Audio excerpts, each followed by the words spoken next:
अभी हाल ही में असम की सरकार ने कुछ मदरसों के लिए खर्चे बंद कर दिए, तो उस पर कांग्रेस ने जो है बहुत जोर शोर से हल्ला किया और कहा कि सरकार जो है कुंभ पर तो इतना खर्चा करती है और यहां पे खर्चे बंद कर दिए। इसके बारे में आप क्या कहेंगे? तो मुझे लगता है शायद मॉडर्नाइजेशन की बात है, मैंने डिटेल मंगाई है जी। अगर मॉडर्नाइजेशन से जुड़ा हुआ कोई प्रॉब्लम है, मैं अभी एकदम स्पष्ट नहीं हूं, मैंने कल ही डिटेल मंगाई है, वहां से डिटेल आने के बाद ही मैं कुछ कह सकता हूं।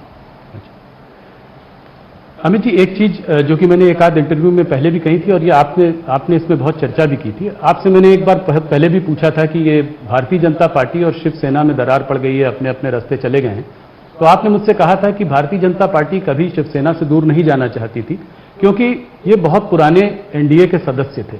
अब इधर बीच अकाली दल भी जो है एनडीए से उसने अपना रिश्ता नाता तोड़ दिया है, तो क्या इसको आप देखते हैं कि अब एनडीए जो है क्रम्बल कर चुका है, अब ये आज की पॉलिटिकल वास्तविकता में एनडीए का कोई स्थान नहीं है? ऐसा नहीं है। देखिए, 30 से ज्यादा पार्टियां हैं और जहां तक शिवसेना और अकाली का सवाल है, हमने किसी को नहीं निकाला। अकाली उन्हें हमारा साथ छोड़ दिया और शिवसेना ने हमारा साथ छोड़ दिया, हम क्या कर सकते हैं? तो क्या आपको लगता है कि कभी वापस भी आ सकते हैं, जैसे शिवसेना से कभी हाथ दोबारा मिलाया जा सकता है? इसका ये दरवाजा खुला है या नहीं? मैं कोई ज्योतिषी तो नहीं हूं, मगर अभी तो वो कृषि बिल पर अड़े हैं जी, पर भारतीय जनता पार्टी की ओर से दरवाजा बंद नहीं है। नहीं, ऐसा कोई दरखास्त ही नहीं है, तो दरवाजा बंद खुला रहने का कोई सवाल नहीं है। नहीं, मतलब आपके मन में ये नहीं है कि अब नहीं, अब कभी इनके साथ वापस नहीं जाना, ऐसी कोई बात नहीं? देखिए, ऐसी बात नहीं है। उनका मुद्दा विशेषकर कृषि बिल है, जो अभी रिफॉर्म्स किए गए कृषि क्षेत्र के अंदर। मैं आपके माध्यम से देश भर की जनता को और विशेषकर किसान भाइयों को इतना जरूर कहना चाहता हूं कि विपक्ष के द्वारा देश के किसानों को भड़काया जा रहा है। ये कृषि बिल है क्या? आज देश अपनी उपज, अपना जो उत्पादन है, पूरा मंडियों में बेचता है, आड़तियों के माध्यम से बेचता है, तो उसको एक ही मंडी का रेट उपलब्ध होता है। अब बिल क्या लाया है कि वो मंडी के बाहर भी बेच सकता है। इसका मतलब ये नहीं कि मंडी बंद हो जाएगी। जहर ये फैलाया जा रहा है कि मंडियां बंद हो जाएगी। मंडी बंद होनी ही नहीं है। दूसरा जहर फैलाया जा रहा है कि एमएसपी बंद कर देंगे जी, कि एमएसपी रजीम बंद हो जाएगा इससे। एमएसपी बंद करने की कोई बात ही नहीं है। इस बार परचेज भी चालू होगा खरीफ का, क्योंकि लाखों टन पंजाब में धान खरीदना शुरू हो गया, हरियाणा में शुरू हो गया। पंजाब हरियाणा में सबसे बड़ा मुद्दा यही है, उनको डर ये लग रहा है कि एमएसपी बंद। मगर बिल में कोई मुझे बता दे कि एमएसपी बंद करने की बात कहां पर है? एक किसानों को भड़काने की बात, और इसीलिए आंदोलन उठ नहीं रहा है। देखिए, एमएसपी बंद करी ही नहीं है, ना करने का सवाल है। उल्टा हमने तो स्वामीनाथन कमेटी की सिफारिशों को अमल में लाया जी, 50% प्रॉफिट वाली, और इसके कारण हर सीजन में एमएसपी के दाम बढ़ते जा रहे हैं, किसान को फायदा हो रहा है। मगर एमएसपी से ज्यादा भी अगर कोई आटे की मिल वाला गेहूं का दाम देता है तो किसान क्यों नहीं बेच सकता उसको? किसान को ऑप्शन उपलब्ध होना चाहिए या नहीं होना चाहिए जी? तो हम तो ऑप्शन दे रहे हैं, और अगर एमएसपी से कम दाम है तो किसान भला क्यों प्राइवेट प्रायोरिटी को देगा? वो जरूर एपीएमसी में चला जाएगा जरूर। और जब ई मंडियां बनने लगी है, देश भर की मंडियां ऑनलाइन आ गई है, युवा किसान अपने मोबाइल से रेट देखता है, वो घर पे रुक जाता है, मंडी में नहीं जाना है, यहां तो रेट कम मिल रहा है। और तीसरा, कॉन्ट्रैक्ट फार्मिंग के बारे में कहते हैं कि भाई किसान कहां, बड़ी बड़ी कंपनियां होगी, औने पौने दाम में खरीद दिया जाएगा, ये कर दिया जाए, वो कहां वकील रखेगा? किसान ये कॉन्ट्रैक्ट में से किसी भी समय पर, किसी भी स्तर पर एक तरफा कॉन्ट्रैक्ट छोड़कर निकल सकता है। तो कॉन्ट्रैक्ट फार्मिंग का कॉन्ट्रैक्ट कंपनियों के लिए बाध्य है, किसान के लिए नहीं। ये तीनों मुद्दे किसानों को बताने की जगह इसमें पॉलिटिक्स कर रहे हैं। कांग्रेस पार्टी हो या अकाली दल हो या और पार्टियां हो, मगर देश का किसान अब पढ़ लिख चुका है, देश का किसान जानता भी है पहचानता भी है और आपके क्रेडेंशियल जो है उसको भी जानता है कि आंदोलन किसके लिए हो रहा है। आपकी सत्ता के लिए हो रहा है, किसान के लिए नहीं हो रहा है।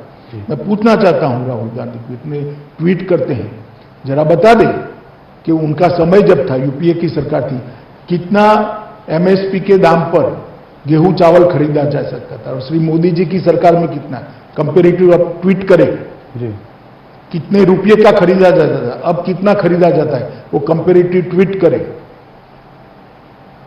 जब जब कांग्रेस का शासन आया, एमएसपी के दाम पर धान और गेहूं की परचेज को कम कर दिया गया। अब आप बोला किसानों की बात करते हो, किसान आपको बहुत अच्छे तरीके से जानता है भैया। कुछ तो मिडिलमैन भी इसमें जो है उनको भी काफी घाटा और परेशानी हो रही है। पैसा भी किसान का ही जा रहा है अंततोगत्वा तो जी, ये पैसा सीधा किसान के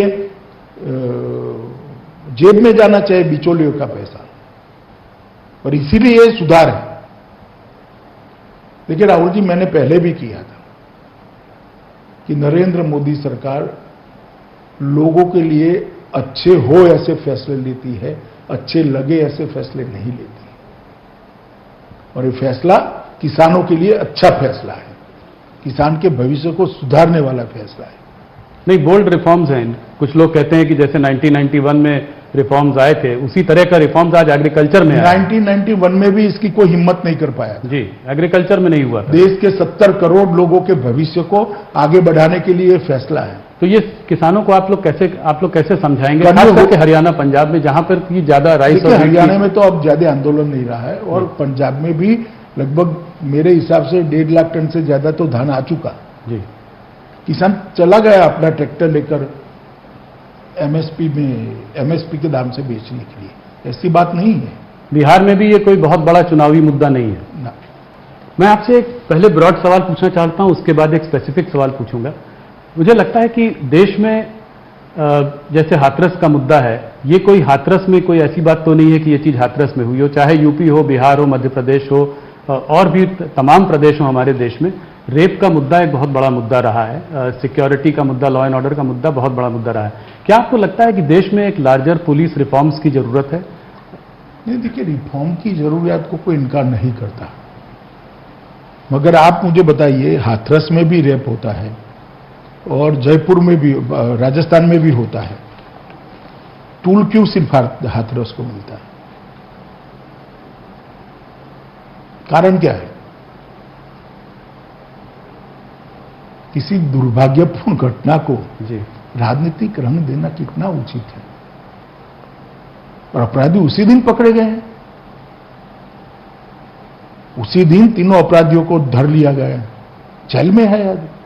असल में मुझे लगता है कि रातों रात बॉडी को वो क्रिमेशन कर देना, वो शायद वो भी जांच आयोग बिठा है जी, उसमें भी सस्पेंड भी किया, अरे कमेटी बनाई है जी, सस्पेंड किया है, और अब पूरी की पूरी जांच ही सीबीआई को ट्रांसफर कर दी गई। जी,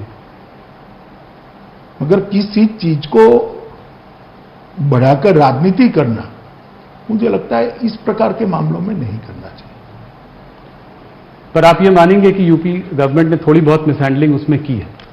इसमें थाने लेवल पर गवर्नमेंट नहीं होती है, कुछ अधिकारी होते हैं, और मैं मानता हूं योगी जी ने एसआईटी बनाकर उचित ही काम किया है। जो एसआईटी इसकी डिटेल जांच करेगी, रिपोर्ट भी आएगी और कठोर कदम भी उठाए जाएंगे रिपोर्ट के अनुसार। महाराष्ट्र में जहां पे शिवसेना और भारतीय जनता पार्टी में बहुत ज्यादा तनाव, बहुत ज्यादा लड़ाई चल रही है पिछले कुछ महीनों से, वहां के गवर्नर भगत कोश्यारी जी ने कहा उद्धव ठाकरे जी से कि आप कब से सेक्युलर हो गए। अभी उनका कुछ दिनों पहले का बयान है। इस बयान को, राज्यपाल से ये बयान आ रहा है, इससे आप पार्टी कैसे देखती है, इसको आप कैसे देखते हैं? देखिए, मैंने पत्र पढ़ा है और एक पासिंग रेफरेंस उन्होंने दिया है, मगर मुझे भी लगता है कि थोड़ा शब्दों का चयन टाला होता तो अच्छा होता।